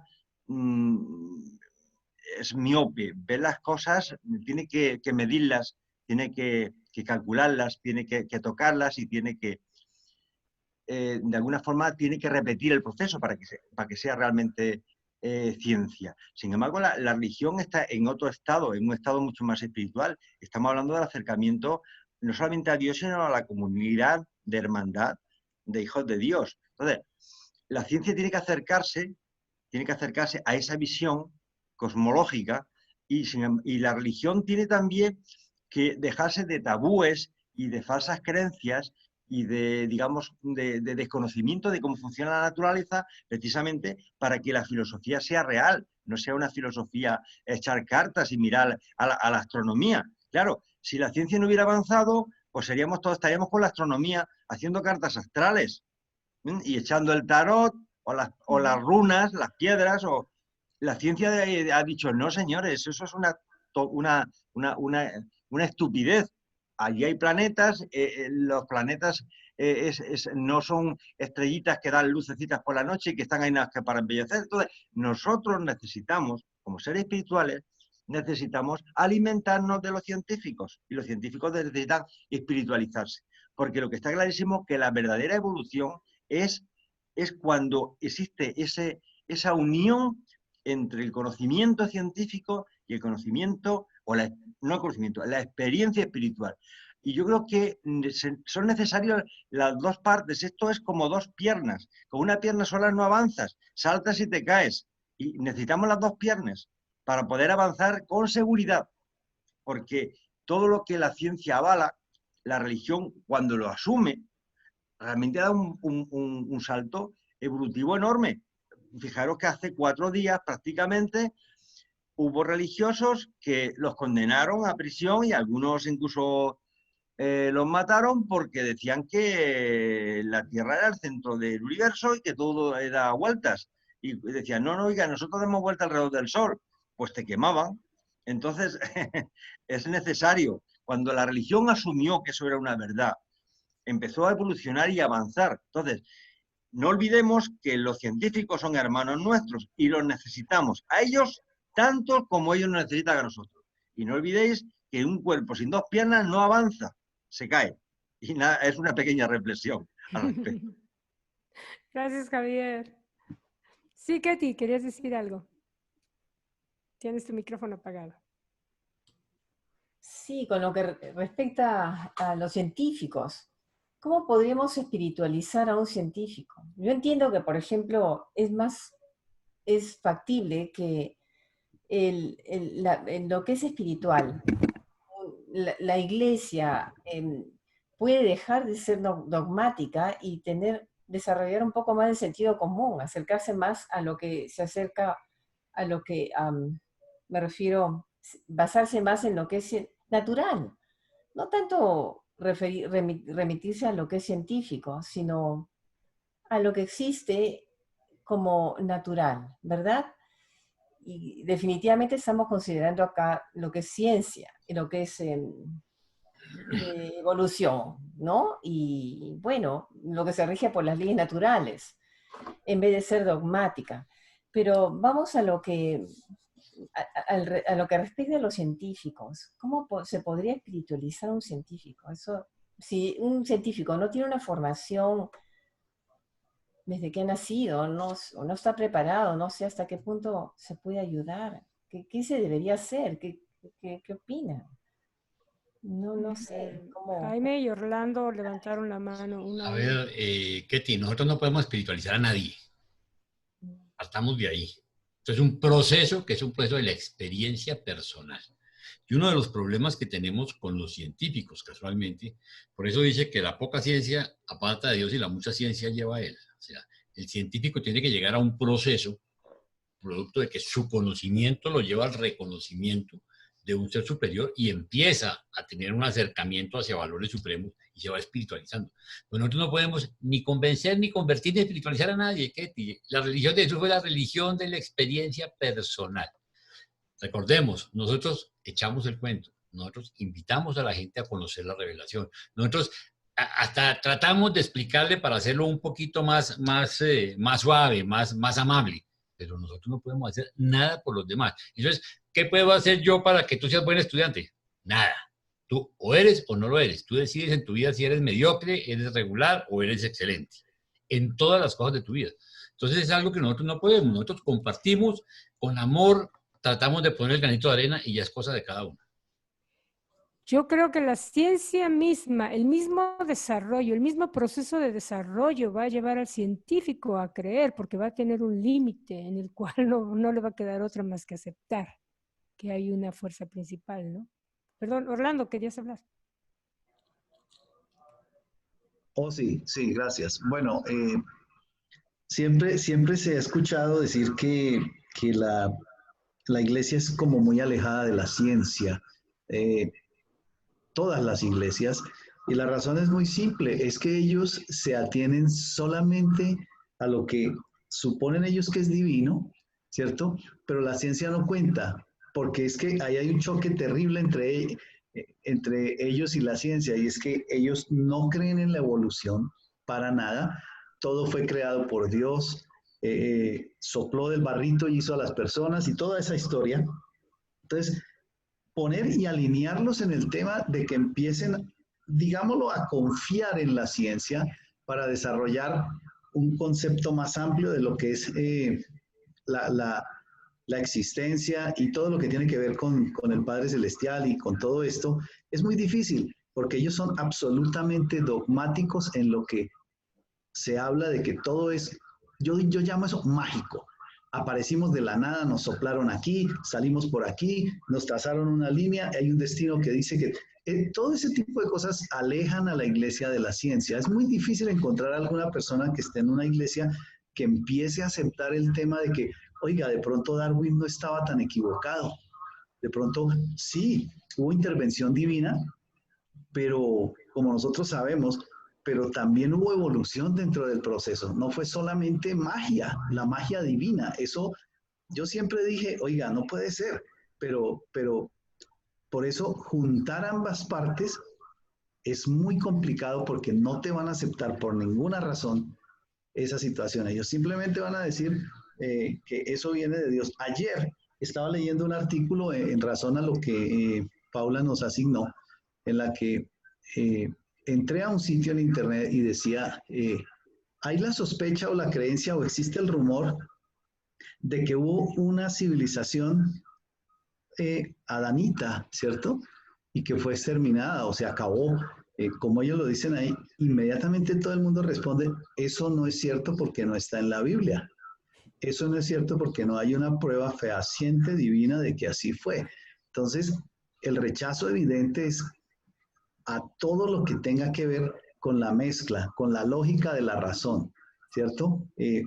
La evolución sí se dio, pero se dio con ayuda divina para que pudiéramos hoy estar aquí, para que el planeta hoy esté como está y existan todos los seres que existimos en él hoy. Entonces, es muy difícil llevar a la iglesia, a las personas que profesan de esa manera, en pensar que la evolución tuvo algo que ver, y menos que fue ayudada de una forma divina o como lo quieran llamar. Es bien complicado. Gracias, Orlando. Javier Puerto. Ay, también Pablo quiere hablar. Adelante, Javier. Gracias. ¿Ahí me escuchan? Sí. ¿Me escuchan? Gracias. Sí. Bueno, yo he tenido oportunidad de compartir con mucha gente atea y mucha gente muy hacia lo científico y pensamiento muy científico. Y mi experiencia personal es que me encanta hablar con esa gente. Siento que muchas veces están más cerca que muchas otras personas que muy religiosas y muy apegadas a muchas cosas, muy espirituales. Siento que es gente que sería mucho más receptiva al libro de Durantia que gente que está agarrada de unas creencias y de unos dogmas muy fuertes. Me encanta hablar con ellos, a veces siento que hablan del universo y de Dios Padre como, o sea, en sus términos del universo, de la ciencia, que están más cerca de la verdad que muchos otros que se creen muy religiosos, muy espirituales. Eso quería compartir. Gracias. Gracias, Javier. Vamos a darle la palabra a Pablo y después vamos a terminar de compartir lo que tiene Luis Fontecha antes de que se nos acabe el tiempo porque ya estamos casi al final. Adelante, Pablo. Sí, gracias. Te comento algo rapidito sobre la inquietud que plantea Ketty. Me parece muy interesante. A ver, hay personas que ven el mundo y tratan de analizarlo desde esa óptica de lo que están viendo, desde los hechos, desde el punto de vista material, y tratan de encontrar una explicación, ¿verdad? Y ven el cielo y ven el cosmos y dicen, ¿de dónde salió todo esto? ¿No? ¿Cómo se hizo? ¿Cómo se creó? ¿Cómo llegamos aquí? Pero lo ven desde la óptica totalmente científica, es decir, buscando una explicación que pueda probarse, ¿verdad? Desde esa óptica. También hay otras personas entonces que ven el mundo y así hacen la misma pregunta a nivel reflexivo interior y entonces dicen, bueno, ¿qué hago yo aquí? ¿Cuál es el propósito de mi vida? ¿Tengo un futuro? ¿Quién me creó? Y entonces es la otra mentalidad, la mentalidad desde el punto de vista de quien ve el universo desde el interior.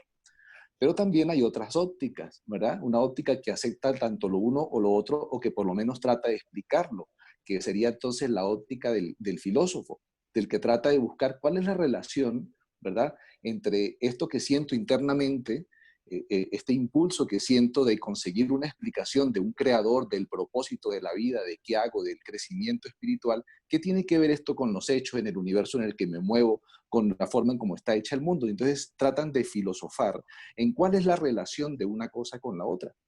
Y se forma entonces, sale esa tendencia de filosofía que en nuestro planeta derivó inclusive en la metafísica.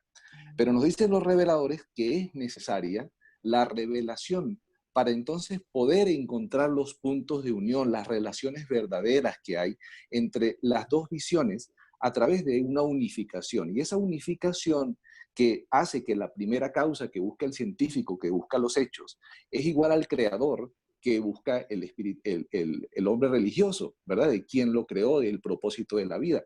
Y solo la revelación puede establecer esas relaciones y nos aclara y de allí la importancia de que nosotros ayudemos a difundir las enseñanzas del libro de Urantia, porque esa revelación es la que permite hacer esas relaciones que unifican y le dan entonces una explicación tanto al religioso como al científico en esa unión de un todo, porque a la final la primera causa que busca la ciencia y el creador que busca la religión son la misma persona, Dios Padre Universal. Luis, si quieres compartir las últimas. Totalmente de acuerdo contigo, Pablo. Creo que es justamente la revelación la que va a llevar a la iglesia a una aceptación de Dios también como energía original y causa original de todo lo demás. Adelante, Luis. Y antes que nada, quiero darles las gracias a los colaboradores de ahora, porque verdaderamente trabajaron, se esforzaron. Muy lindos. Muchas gracias, chicos. Bueno, entonces aquí está, tenemos esta última ficha. Rita creo que la quiere leer, que además está como propicia para que cierre la noche. Estas fichas van a ir adjuntas, de todos modos, al documento que se va a compartir final mañana. Rita, ¿quieres leer esta, por favor? Jesús nos dice que la paz sea con vosotros y que la bendición del Padre Celestial habite por siempre con vosotros.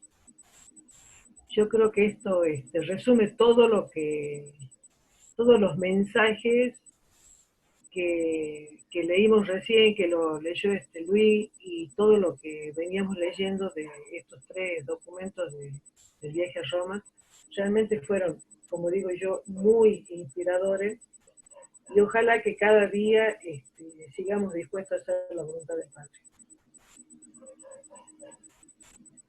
Muchas gracias, Rita. Esas ya son todas, Flor. Ok, si dejas de compartir. Bueno, Jaime, estamos en tus manos. Si no hay ninguna solo me resta más comentario más. agradecerles y felicitarlos y pedirle a Luis que me mande eso ya mismo, Flor, si tú no tienes las fichas, me las manda. Nos tiene Luis. ¿Sabes? Eso se sabe. Claro que sí. Esta noche. Entonces, no, los felicito. Creo que ha sido una clase maravillosa. Y bueno, mil gracias por sus aportes. Nos han enriquecido muchísimo el estudio de este documento. Y nos vemos, si Dios quiere, dentro de 8 días. ¿Ok? Que disfruten la grabación, tendrán la oportunidad de revisarla. Y mil gracias a todos por su participación. Muchas gracias a todos. Muchas gracias. Nos vemos.